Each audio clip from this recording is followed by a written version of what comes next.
Steve Paynting, Yes. Aussie, affectionately known as. Welcome. Thanks for having a chat with us. All good, mate. Start with a little bit of your career. You played back in the youth club days, in the green and gold, back in the 60s and the 70s. Tell us about some of those memories. Oh, probably about 3 foot tall. Ran around the mud out there with a few of the old blokes, the Kirchers and all those types of fellas. And it's all fun. Didn't know really what I was doing, but ran around the mud and got a kick. And I hear from having a chat with you sort of leading up to today that you actually nicked off from Hadfield for a little bit. This junior sides were that strong that you couldn't get a game because you were too small. Actually, not that they were strong, but the coaches saw I was a bit small. Would have got hurt. I was only about 2 foot. I booted off for a while, played a bit of school footy, and the old enemy grabbed me and played under 15s there. At the end, I ended up playing under 15s at Glenroy, so I went all right there. Woke up to yourself though and found your way back to Hadfield in the mid 70s. And Chased girls around, had some hot cars, chased some girls around, and some local people got me to play in another football league. It was crap, got my jaw busted, and then Matt come there and watched the game, and had a fluke day, it went all right, and said, "No, back Matty, hurry up. Get me back at Hadfield." Well, you mentioned your dad, Max, and we get on to, we're talking about the early 70s, and of course our first year as a club was 1971, and your old man was coach of that senior team. Our first year as a club went on to win a senior premiership. Unbelievable. It was C grade back then, in our first year. A few of your memories as a young kid, hanging around dad with that team? Yeah, like I said, I was just a tacker, just hold onto his leg and go down there. They loved Max because he was just a football person, so they loved the beer. They all loved the beer, and he just gelled all the side together. They were good players, mind you, just gelled them all together. They played for him, most of them, just did what he said, and bang, they won the flag. Yeah, I definitely got that impression from Peter Stewart when we interviewed him a few weeks ago. Stewie knows him well. Max was only in his early 30s at coaching, and he did play a few games in that year. year. He played a few games, probably the last at Hadfield, did drop kicks in the game and all that kind of stuff. And I remember I was told on to my mum and watching him and going, "What was that?" Oh, drop kicks. And he could still kick them too, the old bloke. Why did he not want to go on and keep playing? Was the side just He's probably a little bit, I don't think he was real early 30s, probably mid 30s, so he played a lot of football. He used to play 2 games a weekend in his day, so he probably had enough footy. And that 71 premiership, I'm sure, was really special to him, considering that what the club has become and 50 years now, and to be the first ever premiership coach. Yeah, I don't think we've seen him for a week at home, so drag him out, go down, drag him home again, he'd be back there again, because they're all big drinkers back then. They just played up big time after that. So. Play hard, party hard. That's it, they did it. And we think of Max and we think of that first senior premiership. He also had a big hand in a lot of the junior sides coming through the ranks. And a lot of our best footballers, sort of probably through the 80s and 90s, were coached by Max. Fantastic, he always put his hand up to coach the juniors and all that. And even if like the reserves and the seniors or the thirds, he did them, that. Did anything he could as a coach, and whatever he could do, he'd do it. Speaking of thirds, little did I know, we actually had 3 senior teams back in the day, and that's how he got you back to Hadfield. He said, "Come and have a game with me," and you played a game of senior footy in the thirds with your old man. That's exactly what happened. So he got me back there. Come back, there's a few of the blokes there.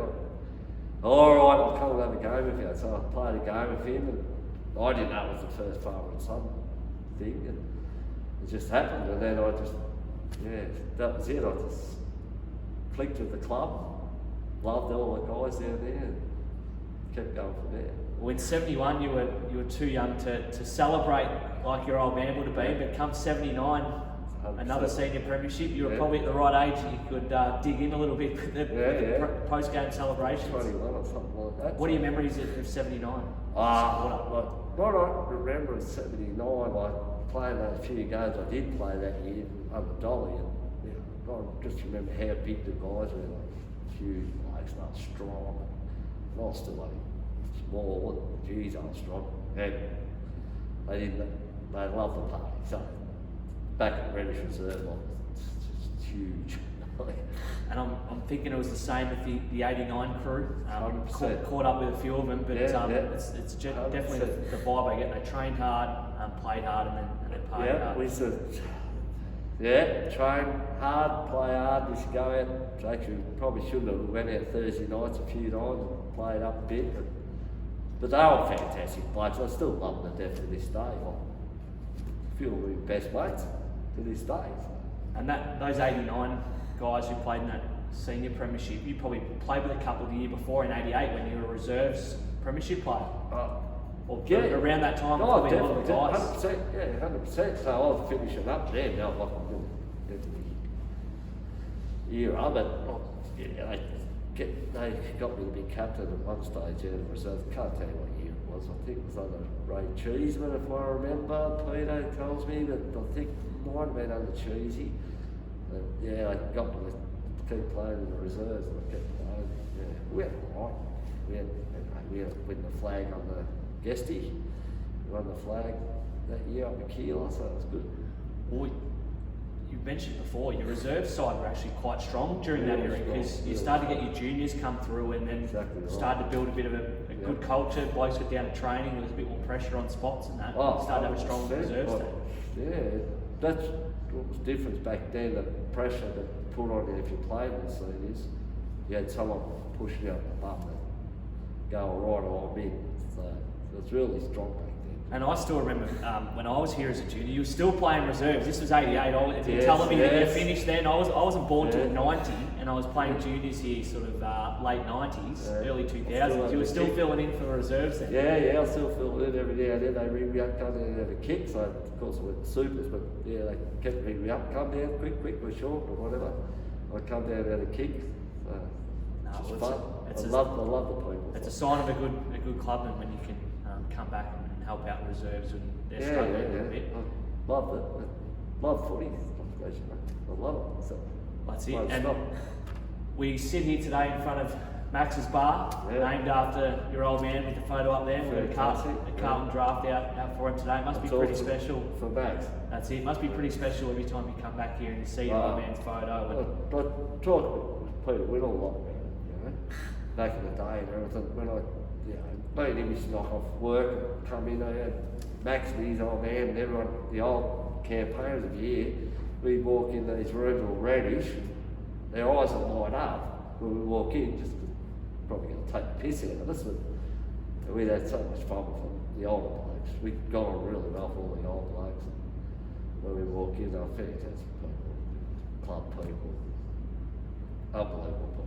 Well, I remember some of my first memories in these club rooms were with Max behind the bar. He spent a bit of time behind there, didn't he? Oh, definitely. Yeah, ran the bar for a long time and did everything. Like, he was the only one that really cleaned all the barrels properly. Yeah. So he'd clean the barrels before they went to stubbies. Yeah, he did everything at the club. Everything.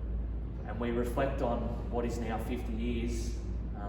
It's a bloody good achievement, isn't it? Oh, fantastic. What we got now, and hopefully it's going to come to fruit on the field now, back again. So we'll recover and bounce back. And of course, you were here a couple of weeks ago for the past players' day. Yes, special I don't remember too much about it, but yes. I think Dad, you were asking for bourbon, and Dad was just giving you straight Coke. Probably, yeah. I've probably had enough by then, but yes. I knew by my wallet I did spend a lot on bourbon. So but it must be special when you do come back for those days and the performance that the guys put on and just reflecting on those times across 50 years, it must be pretty special. Unbelievable. And then, the old mate players turn up and I haven't seen them in 10 years or whatever it is. Just to see them, I get a bit excited, I suppose. A bit carried away. No, we all do, mate. Drink a bit. One of the all-time great hangovers that I had after that, though, I'd say I was struggling big time too. But that's part of the club. That's it. Yeah. Steve, it's been a pleasure chatting. I know how much the club means to you, especially your old man as well. And I know on the night on July 10 or whenever the night may come around now with COVID, we'll be thinking of people like Max and all those that start. Bigger than Texas. Thanks, Steve.